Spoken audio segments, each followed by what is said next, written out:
Um, yeah, I'll call the meeting to order, and we are hearing case 2060. And I actually have to get my agenda open here.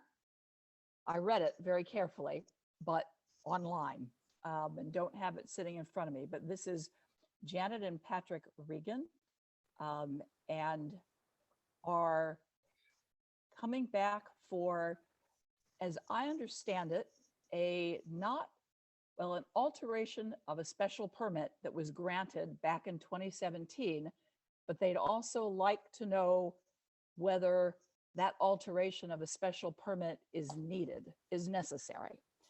And if not, then the building commissioner, Tom Evers, could approve it. That's what I understand. And let me ask my colleagues, is that what you understand with this agenda as well? I thought Tom had already made a determination. That's why it's here. Tom, can you let us know? I took it to mean that you wanted us to decide whether it really required an alteration of the special permit. Well, that's true.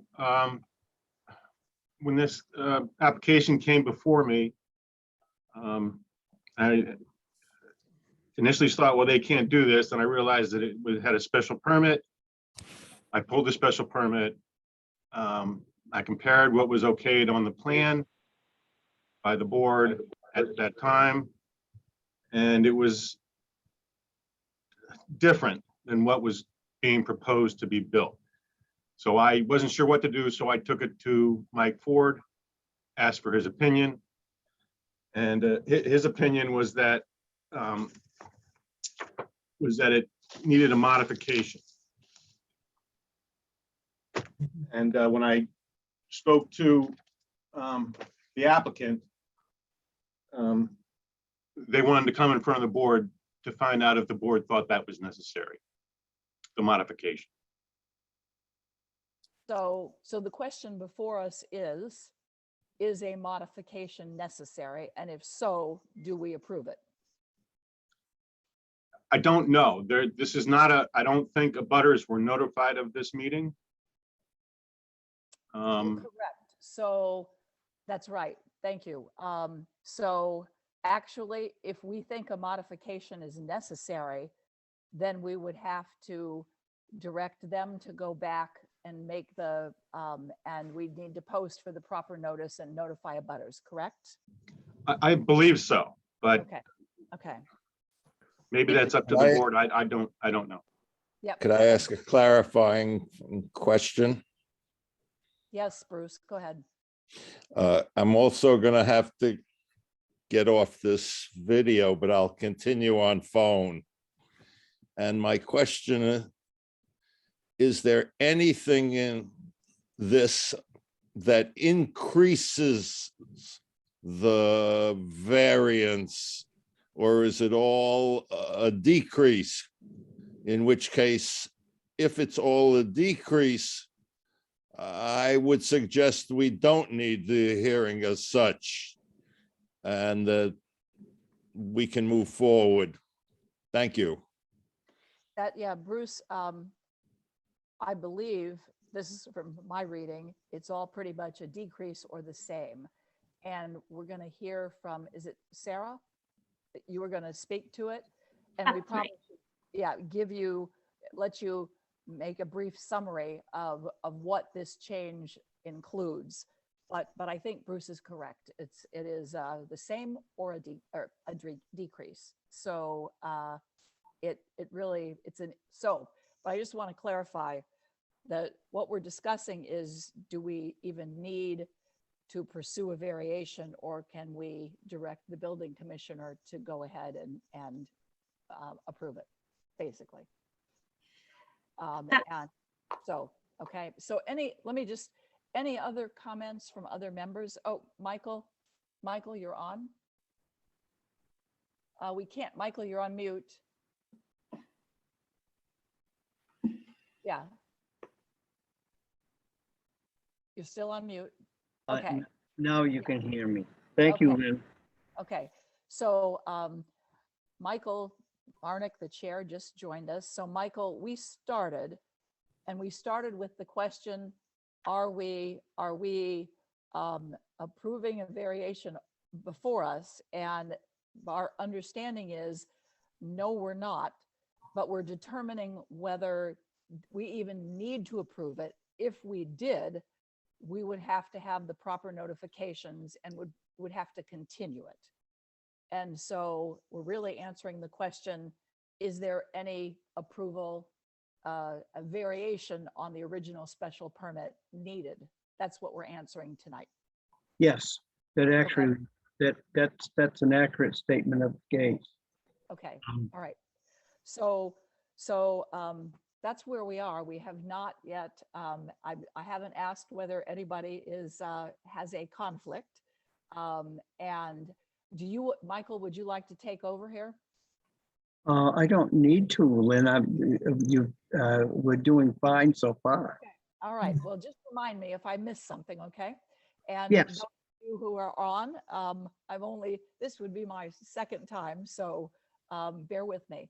So is there anyone here that has had contact with the applicants or conversed with the applicants in any way?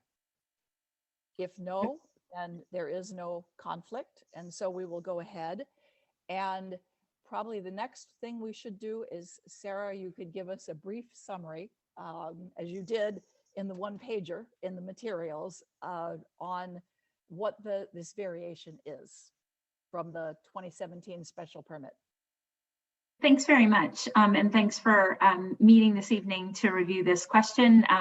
There are a lot of folks on the call tonight with me who are anxious to hear the answer. Our clients, the Regans, are here.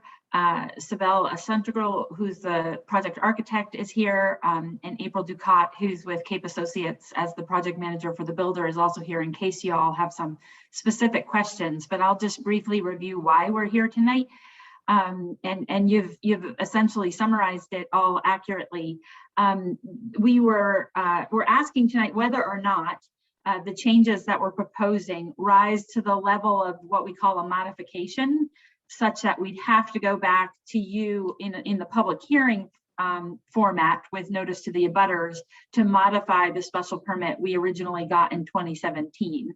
Our position is we don't need to do that, that these changes are sufficiently de minimis and don't in fact change the decision in a substantive way such that a modification with a public hearing is required. And the reasons for that I'll briefly review.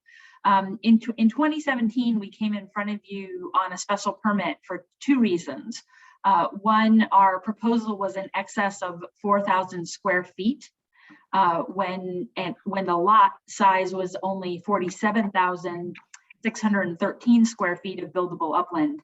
There were 3 existing residential units on this lot, a main dwelling and 2 cottages. So there were 3 dwelling units on this particular property with only 47,000 square feet of buildable upland. Your bylaw would require 120,000 square feet of buildable upland.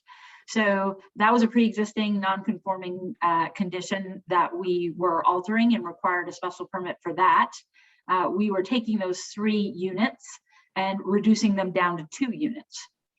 So back then it was a reduction, and you approved that special permit. The other special permit was, of course, for construction in excess of 4,000 square feet. And you approved that. It's all in one decision in 2017, but those were the 2 forms of relief that we were seeking at the time. The project went forward and has been under slow but continuous construction ever since, and they're now ready to build that second dwelling unit. The main house is fully constructed. In the interim, the design of that second house has changed somewhat. It is still a 1-bedroom single family dwelling. But its location is shifted further landward on the lot. Its height is the same. We didn't need any kind of zoning relief for its height or for its footprint, other than the 4,000 square foot limitation. This is actually going to be 150 square feet smaller It's actually a couple inches shorter. Its location is different, but as I mentioned, it's further landward on the lot, back further from the coastal resource areas. So in our view, because of these changes, both the reduction in size and its relocation further landward, otherwise the project remains substantially the same. And in particular, the zoning relief granted by the original 2017 special permit has not changed. It would read the exact same. All of the findings would remain the same. We're going from 3 dwellings down to 2. And while we are still over 4,000 square feet of structure, we're 150 square feet less than the last project that you approved. The building, although its shape has changed, it's still a 2-story structure. It just has the roof line that the original proposal did. It doesn't have the dormers on the side. But again, we weren't looking at an aesthetic special permit or relief from any of those regulations in your zoning bylaw. Rather, we were strictly limited to the 4,000 square foot rule and the more than one dwelling unit on a single lot. And this particular proposal doesn't change any of that. It doesn't change any of the verbiage of the decision. And where it is getting smaller and further from the resource areas, we feel that these changes are sufficiently de minimis that they can be accomplished without having to go back to request a formal modification at a public hearing of this board. And so we're looking for guidance to be given to Mr. Evers that he can just issue the building permit for the guest house without that required public hearing and a modification of the special permit. And with that, I'll answer any questions you might have. Thank you. Colleagues, are there questions? Nope. Nope. Then is it appropriate, since there are questions, do we have anybody here who is speaking either for or against? No. So it probably is appropriate to ask for whether there's a motion. I move that the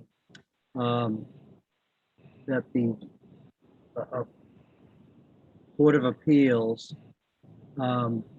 enter a finding that the changes are de minimis and that the construction continue according to the new set of plans which have been filed with this request for a hearing. I'll second the I'll motion. second that. Taking the vote. I think, can I speak to that, Ms. Eckholt? Can I Yes, speak to the motion? yes. I noted that at the time of the granting of the special permit in 2017, only Mr. Mulligan and myself were on the zoning board and assisted in deciding that special permit.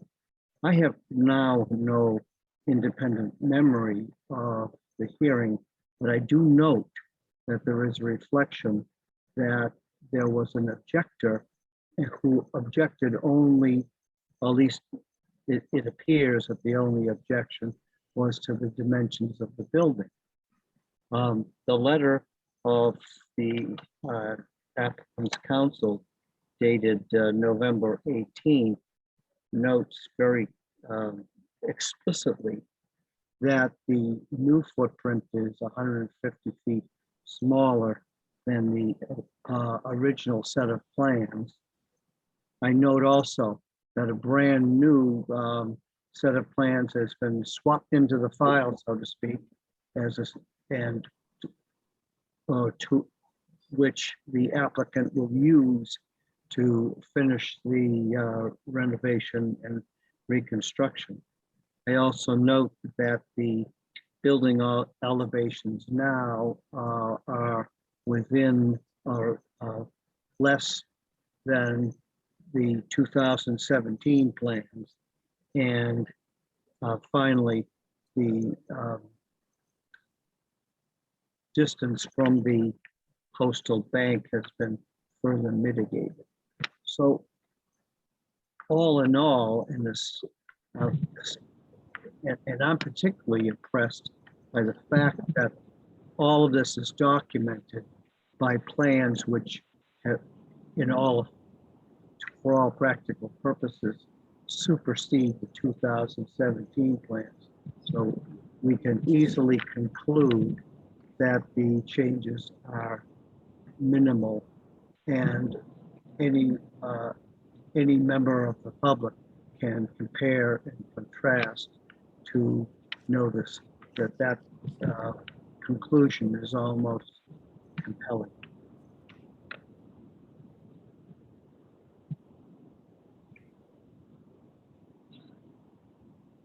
Madam Chairperson, can I say a word?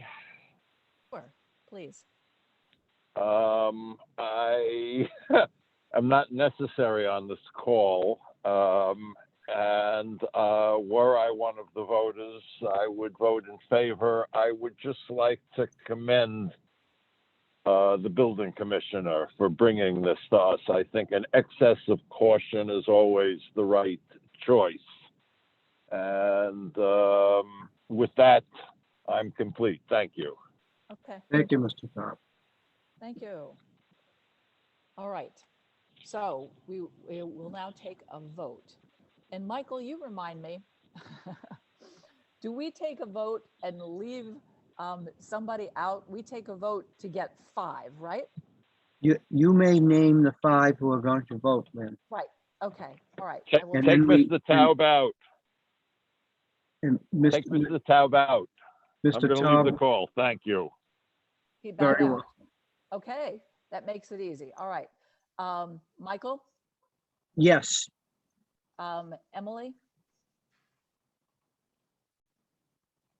Yes. yeah. Jerry, Yes, George, Yes, and Lynn, yes. So we've approved it unanimously. That the building commissioner may go ahead and approve the plans. A question I have for the group. Is it appropriate, or is there a way for this board to define circumstances like this where the building commissioner can go ahead? Or what George just said, an abundance of caution, always bring it forward to us. Is that what people think makes sense? For example, I was wondering whether this board could say, and I should say Sarah and the Regans and Miss, I got to get your name correct, Santa Gru? Am I Yes. close? Thank you. Thank you. Yeah. Yes. You all may leave. We don't need you to, you don't need to listen to this on this evening. So if you'd like. But Thank you very much. Before we leave, I just want to thank you all for your thoughtful consideration. We appreciate it, and hope you have a Thank nice you. night. Thanks. okay, Thank you. thank you. night. Thanks very much, everyone. Okay. okay. Thank you. Yeah, what I was thinking is we could say if a change in plan is actually not intensifying any variance, not increasing the square footage, and meets all of the criteria of the that are laid out in the zoning laws, we could say in that case, Tom Evers has the right to approve something. And I may be missing something, but it would be something like that. Or do you think that's not appropriate, or that we really can't take that kind of action? You know what might happen is that applicants could manipulate or shade the permits by making much more substantial changes, but still be within or less the original grant. In other words, the applications then would become a wish list of, we want to build within X feet of the coastal bank. And if we get it, that's great. And then we can move anywhere else backwards that we want. And in the meanwhile, people have reviewed the plans, maybe attended the hearing, and are counting on the integrity of what the applicant expects to do. I would like to believe, and we've had these occasions in the past, and I don't know if there's any way to quantify them, because otherwise there'd be a cushion built into the permit. Tom? I just think trying to define what's de minimis is different to everybody. And I think it's a slippery slope. For me, I would consider it a slippery slope for me. Now, there are obvious things that come before me that are truly de minimis. But in the long run, you're my backup. And if you truly want to define certain things, guidelines that I could follow, I would certainly do that. But I think it gets difficult. I was going to add in the same vein, Tom, that we have instances on Cape Cod and elsewhere in the state where the building commissioner has done something and everybody's second guessing it. And I think if I were the building commissioner, I'd want to have less discretion and rely on the board for backup. Well, that's why I took this to Mike Ford, because I really thought that I could, I really thought that this would not be become what it has become. But my advice to me was the safest thing was to go for a modification. Yeah. So that's where we are. Yeah, and I think that's appropriate, and I think that you should be able to rely on us, and I think that that's enough said. I think my point's made. Yeah, I think the board did the right thing tonight. So. Okay. All right. Okay. Can I say one thing? Yeah. So I was the builder via Cape Associates that was applying for the permit. Tom brought it up that it had to go in front of zoning. But because we had missed a hearing date, we lost 4 weeks. And if there was a way to do this administratively via email as a quick question to make sure that we were okay, that would have been helpful. But unfortunately, we had to wait for the next hearing date. Administratively, there was no way to communicate to even find out if this was something that we needed to do a full hearing for. So just a little frustration on our end, just because we got no response. We had no one to contact to even ask the question. So we had to wait for the next hearing date, which obviously cost us some time. So that's it. Sorry, April, but you can start now. I'll be there tomorrow. I might not be. I have kidney stone. Oh, I'm I'm in a lot of sorry. pain. Oh, All right. So what it sounds though that the issue is something that at least there's a general reluctance to try to have a policy. And I think it's important, Tom, that you would be concerned about that. So I may offline talk to you, Michael, about it. Yes. Thought about I can think of some things that seem to me to be pretty black and white and might work, but we should take it offline and if it seems like it could, bring it back to the group. Yes. Have a discussion. Okay. Yes. So, okay. All right. Okay, with that, is there a motion to adjourn? So moved. Okay, second, Second. all those in favor? Aye, Aye. All right. Good night, everybody. thank you very much, Lynn. Wonderful week. Thank you.